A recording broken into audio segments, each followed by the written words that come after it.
இருக்கிறார் செய்தியாளர் பாரிகார்த்திக் விவரங்களை வழங்கலாம்.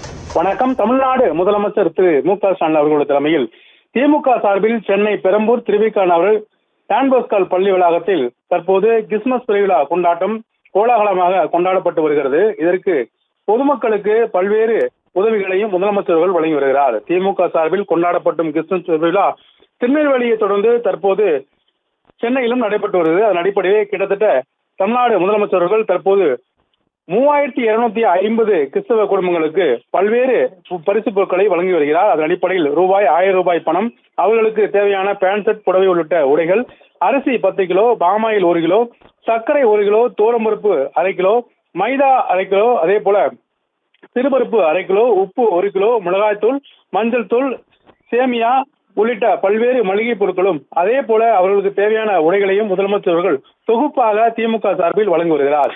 திருநெல்வேலியில் இதே போல பிரம்மாண்டமாக நடைபெற்ற விழாவிலும் திமுக சார்பில் பல்வேறு கொண்டாட்டங்கள் நடைபெற்றன. அதன் அடிப்படையிலே தற்போது முதலமைச்சர்கள் நிவாரணப் பொருட்களை சுமார் 3250 குடும்பங்களை சேர்ந்த கிறிஸ்துவ குடும்பங்களுக்கு தற்போது வழங்கி வருகிறார். அது மட்டுமல்ல, சிறுபான்மையினர்களுக்கு தேவையான உதவிகளை தமிழ்நாடு அரசு செய்யும் என்றும் எப்போதும் அவர்களுக்கு அரணாக நிற்கும் என்றும் தொடர்ச்சியாக ஒவ்வொரு கிறிஸ்துமஸ் பெருவிழாவிலும் முதலமைச்சர்கள் பேசி வருகிறார். அதன் அடிப்படையிலே கிறிஸ்துமஸ் பெருவிழா திமுக சார்பில் பிரம்மாண்டமாக கொண்டாடப்பட்ட நிலையில் அவர்களுக்கு தேவையான பொருட்களையும் முதலமைச்சர்கள் வழங்கி வருகிறார்.